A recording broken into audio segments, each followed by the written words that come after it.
talk about Teddy Roosevelt. And the question for you is, why was he the most controversial president on the mountain? So let's continue on down here.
Okay, so who has some answers for me? Why was Teddy Roosevelt controversial?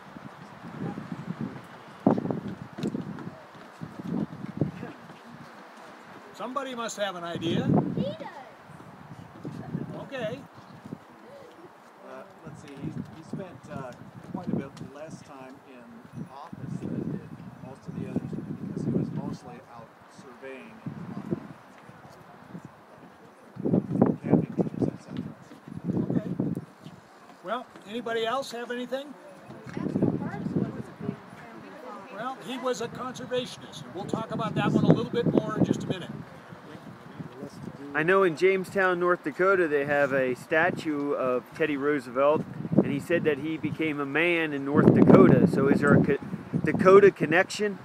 Absolutely. He had some family problems with some illnesses and things. He came out as a cowboy into western North Dakota, and his ranch is now part of Teddy Roosevelt National Park, which is near Medora, North Dakota, on the far western edge. Now, he is controversial for a number of reasons. He was pretty good at making enemies, but the main reason was he passed away in 1919. And the historian said that he hadn't really been gone long enough to properly evaluate his presidency. But he also was considered a trustbuster. He was a friend of the working man, and he had a lot of powerful enemies as he talked about the criminally rich on Wall Street. So all of those things together. But the one that I'd like to talk about for a couple of minutes is the conservationist part. During his term in office, a little-known bill called the Antiquities Act was passed. The intent of the Antiquities Act was to allow the president by himself to set aside lands for public use and for posterity to protect the antiquities that were located on that land. But Roosevelt was a smart guy. He read through that and said, you know, there's a lot of leeway here. So during his term in office, he set aside 230 million acres of land for posterity. And just so you know, that includes about 800,000 acres of what is now Grand Canyon National Park, a huge expansion of what is now Yellowstone National Park, Devil's Tower right over here, a couple of hours away, and Jewel Cave about an hour south of us. Now, you probably have never heard of the Antiquities Act.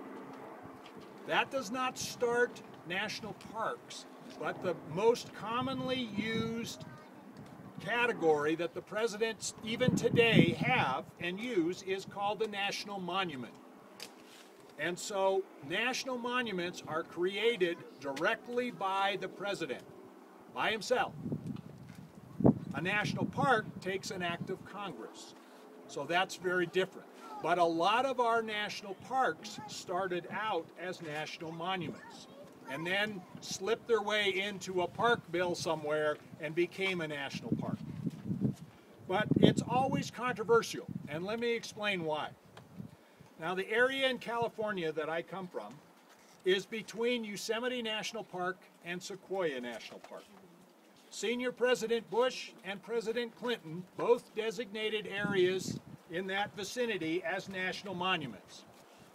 When you look at the map and see how it fits into the park and what's in there, there are sequoia trees in there that are thousands of years old, and there are things that should be protected.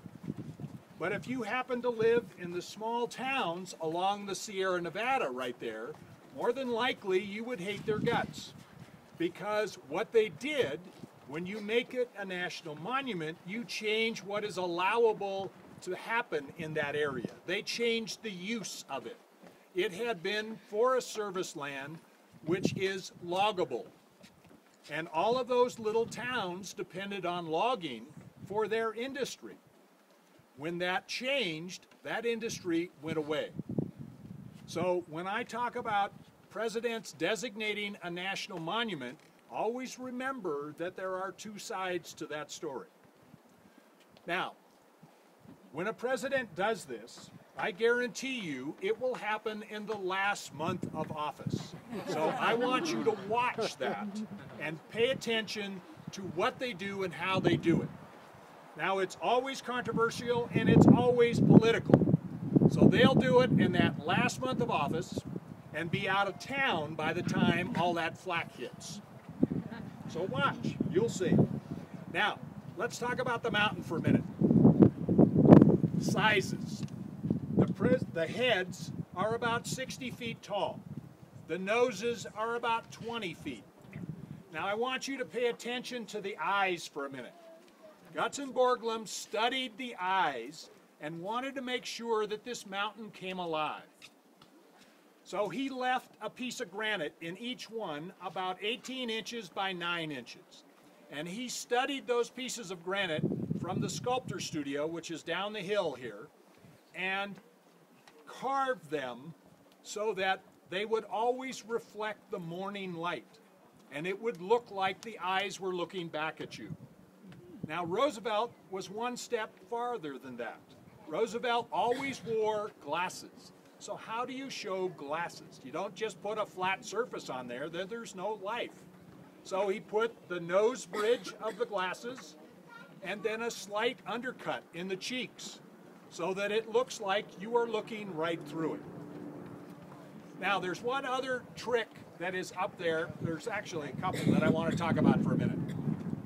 Jefferson was always a problem. Besides getting blown off the other side, when they started working on him on this side, they got pretty close to finished, and all of a sudden this crack shows up right through his nose. Well, that wasn't going to be good. They were afraid the nose would fall off. So they took the head and tipped it up slightly. So when you look, it's hard to see from here, but when you get back to the terrace, I want you to look again. But he is looking a little bit more skyward than everybody else. And that isn't for any particular reason other than to get away from that crack, because that crack is now down in his lip and it's not a problem. Okay, I want you to look at one more thing for a minute. I want you to look at Washington's jacket. The sculptor wanted to make sure that things looked like what they were supposed to look like. When you look at Washington's jacket, you can see the white lapel. All of the marks in the rock below that were purposely done vertically so that it looks like it's a corduroy kind of material. It's all the same rock. So it all could be that white color. But he chose to make it different. So that's why the lines that you see. Now, the other thing that you can see when you look at the bottom of Washington's jacket, all of a sudden the rock changes. And you see that swirly rock down there. That's gray with a little bit of green in it. That is called a schist mica. That is a different kind of rock than what is above it, and it is not carvable. Now, when you go down to the sculptor studio, which I'll give you directions for in just a minute, you will see the final model of the mountain that goes all the way down to the waist.